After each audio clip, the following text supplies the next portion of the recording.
Logical discrepancy নিরিখে ৬০ লক্ষ ছিল বিচারাধীন এবং সুপ্রিম কোর্টের নির্দেশ মতো এবার তালিকা প্রকাশ করছে কমিশন। কারণ এই ৬০ লক্ষের নিষ্পত্তি সময়ের মধ্যেই করতে পেরেছে কমিশন। বিচারাধীনের তালিকা থেকে ২৭,১৬,৩৯৩ জন ভোটারের নাম গিয়েছে। আপনারা জানেন যে বিচারাধীন ছিল মোট ৬০ লক্ষ, যার মধ্যে ইতিমধ্যেই সবটা নিষ্পত্তি হয়ে গিয়েছে। আজ ৭ তারিখ। সুপ্রিম কোর্টে আগেই কিন্তু কমিশন জানিয়েছিল যে ৬ তারিখের মধ্যেই নিষ্পত্তির কাজ তারা সেরে ফেলবে। ইতিমধ্যেই সেই নিষ্পত্তি হয়ে গিয়েছে এবং বিচারাধীন তালিকা থেকে এবার ২৭,১৬,৩৯৩ জনের নাম বাদ গেল। এর আগে চূড়ান্ত ভোটার তালিকা থেকে ৬৩ লক্ষ ভোটারের নাম বাদ গিয়েছিল, আর এবার বাদ গেল ২৭,১৬,৩৯৩ জনের নাম, অর্থাৎ প্রায় ৯০ লক্ষের নাম কিন্তু বাদ গেল। সাপ্লিমেন্টারি চূড়ান্ত তালিকা কিন্তু দু একদিনের মধ্যেই প্রকাশিত হয়ে যাবে, এমনটাই জানা যাচ্ছে। কথা বলবো আমাদের প্রতিনিধি রুমা পাল আমাদের সঙ্গে রয়েছেন। রুমা, অবশেষে ৬০ লক্ষ বিচারাধীন, অর্থাৎ যে লজিক্যাল ডিসক্রিপেন্সির তালিকা ছিল তার সম্পূর্ণ নিষ্পত্তি হয়ে গিয়েছে। নির্বাচন কমিশন সূত্রে কি খবর? দেখো, একদম 6 এপ্রিল, যেটা ফার্স্ট নমিনেশনের শেষ তারিখ ছিল, সেখানে একদম রাতের বেলায় কিন্তু এই লিস্ট বেরিয়েছে, ভোটার লিস্ট বেরিয়েছে, যেখানে দেখা যাচ্ছে ২৭,১৬,৩৯৩ তারা কিন্তু এলিজিবল না, অর্থাৎ কিন্তু তারা বাদের তালিকায় থাকছে। এবং এর আগে জানিয়ে রাখি যে খসড়া ভোটার তালিকায় কিন্তু বাদ পড়েছিল ৫৮ লক্ষের মতো, এবং চূড়ান্ত ভোটার তালিকায় বাদ পড়েছিল ৫ লক্ষ, এবং ২৭,১৬,৩৯৩ এদেরকে যুক্ত করলে কিন্তু ৯০ লাখের থেকে একটু বেশি হচ্ছে, অর্থাৎ এই সংখ্যায় লোক মানে ভোটাররা কিন্তু বাদ পড়ছে।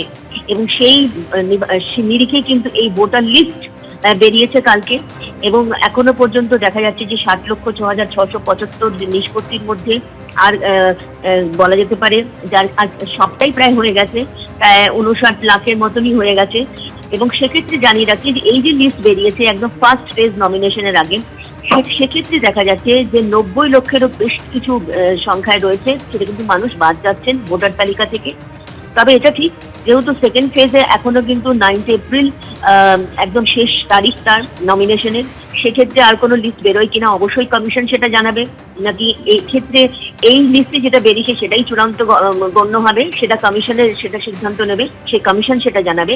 তবে জানিয়ে রাখি যে এখনো পর্যন্ত যা আমরা ভোটার লিস্টে পেলাম, যেটা দ্বিতীয় একটা চূড়ান্ত ভোটার লিস্ট এলো, সেক্ষেত্রে দেখা যাচ্ছে যে প্রায় ৯০ লক্ষের একটু সংখ্যা বেশি, প্রায় ৯১ লক্ষের মতনই কিন্তু মানুষ বাদ যাচ্ছেন ভোটার তালিকা থেকে। খসড়া ভোটার তালিকাতে ছিল এএসডিটি, যেখানে ছিল absentee voter, shifted voter, duplicate voter এবং ডেথ ভোটার।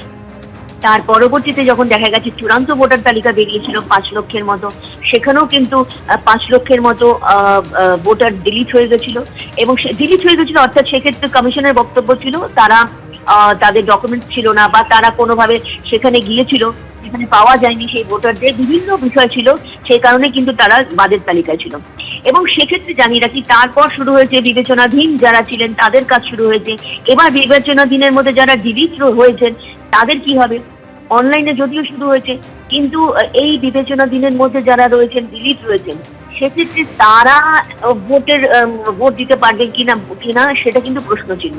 তাদের ভোট এবার তারা ভোট দিতে পারবেন কিনা সেটা কিন্তু প্রশ্নচিহ্ন রয়েছে। কারণ যদিও একদম ট্রাইব্যুনাল তৈরি হয়েছে, সবকিছু হয়েছে, কিন্তু তাদের কাজ কতটা দুদিনের মধ্যে ৩-৪টে নিষ্পত্তি হয়েছে জানা গেছে, কিন্তু সেরকম ভাবে কিন্তু কাজ শুরু হয়েছে এমনটা কিন্তু কমিশন জানাতে পারেনি। অনলাইনে যদিও অ্যাপ্লাই করা যাচ্ছিল, কিন্তু একদম অফলাইনে গিয়ে সেখানে কিভাবে করতে হবে সেটা নিয়ে কিন্তু একটা প্রশ্নচিহ্ন রয়েছে। যারা ডিলিট হয়েছেন আন্ডার অ্যাডজুডিকেশন অর্থাৎ বিবেচনাধীনের মধ্যে, তারা ভোট দিতে পারবেন কিনা এটা নিয়ে প্রশ্নচিহ্ন রয়েছে। আরো একবার বলে দিই যে চূড়ান্ত ভোটার তালিকার পর আরো একটি ভোটার তালিকা প্রকাশ পেল, যেখানে দেখা যাচ্ছে যে ৯০ লাখেরও একটু বেশি সংখ্যায় মানুষ কিন্তু ভোটার বাদ যাচ্ছেন, বাদের তালিকায় রয়েছেন, এবং সেক্ষেত্রে কোন কোন খাতে রয়েছেন বাদ সেটা আমি কিছুক্ষণ আগে জানালাম। এবং আরো জানিয়ে রাখি যে ৬৩ লক্ষ এর আগে চূড়ান্ত ভোটার তালিকায় কিন্তু বাদ গিয়েছিল। এবং এটাও ঠিক যে একদম ফার্স্ট নমিনেশন শেষ হয়ে গেছে, খুব রাতেই কিন্তু এই ভোটার লিস্ট সামনে এসছে। সেই ভোটার লিস্টের পরিপ্রেক্ষিতে দেখা যাচ্ছে প্রায় ৯০ লক্ষেরও কিছু সংখ্যায় মানুষ রয়েছেন যারা কিন্তু ভোটার লিস্ট থেকে বাদ যাচ্ছেন। একেবারে রুমা, ধন্যবাদ। পরিসংখ্যান আরো একবার আপনাদের স্পষ্ট করে জানিয়ে দিই। চূড়ান্ত ভোটার তালিকা যখন প্রকাশ হয়েছিল ডিসেম্বর, মাফ করবেন, যখন খসড়া ভোটার তালিকা ডিসেম্বর মাসে প্রকাশিত হয়েছিল তখন 58 লাখের নাম বাদ গিয়েছিল।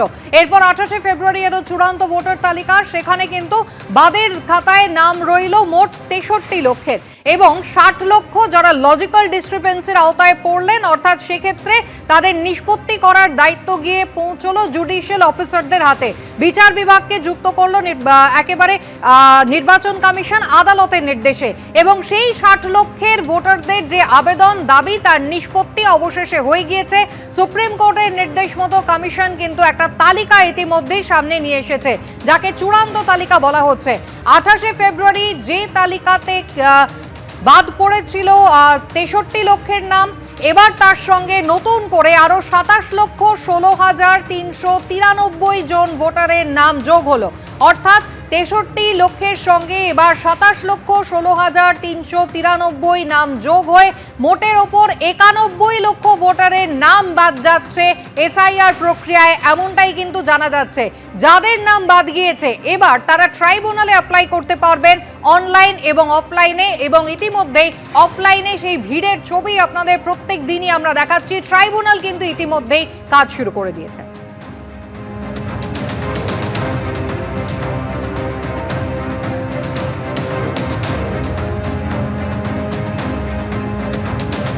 এবিপি আনন্দ, এগিয়ে থাকে, এগিয়ে রাখে।